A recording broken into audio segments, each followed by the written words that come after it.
नाज़रीन बदीन खां ख़बर आहे अवां ताईं पहुचायूं पिया अल्ताफ़ मेमन जी रिपोर्ट मुताबिक़ नंदो शहर जे नौजवान वकील अब्दुल वहाब भुरगड़ी जी अॻवानी में कामरेड मोहम्मद हुसैन दर्स अनवर अली मलाह इस्माइल मलाह अली भुरगड़ी ऐं ॿियनि पारां प्रेस क्लब नंदो अॻियां अहम अवामी मसइलनि ख़िलाफ़ एहतिजाजी मुज़ाहिरो कयो। मुज़ाहिरीन 1 खां 4 स्केल ताईं नौकरियुनि जे विकिरे ते सख़्त एहतिजाज कंदे चयो त हक़दार ऐं पढ़ियल लिखियल नौजवाननि खे नज़रअंदाज़ कयो वियो आहे। तक़रीबन नौकरियूं बहुतरनि ऐं सरमाएदारनि खे ॾिनियूं वियूं आहिनि जेका सरासर नाइंसाफ़ी आहे। नौजवाननि वधीक मुतालबो कंदे चयो त बदीन ज़िले में दिलि जी बीमारियुनि लाइ कंहिं बि ख़ासि इस्पताल जी सहूलियत मौजूदु नाहे, जंहिं करे मरीज़नि खे सख़्त तकलीफ़ुनि खे मुंहुं ॾियणो पवे थो। उन्हनि हुकूमत खां मुतालबो कयो आहे त जल्द खां जल्द ज़िले में दिलि जी इस्पताल क़ाइमु कई वञे। मुज़ाहिरीन पेट्रोल जी वधंदड़ क़ीमतनि ऐं वधंदड़ महांगाई ख़िलाफ़ पिणु नारेबाज़ी कई।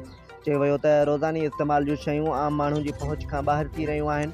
उनखे अलावा नंदो शहर में फायर ब्रिगेड गाॾी जी खोट ते पिणु ॻणती ज़ाहिर कई वई आहे। मुज़ाहिरीन चयो त एमरजेंसी हालतुनि में बाहि विसण लाइ का मुनासिब सहूलियत मौजूदु नाहे जेका कंहिं बि वॾे हादसे जो सबबु बणिजी सघिजे थी।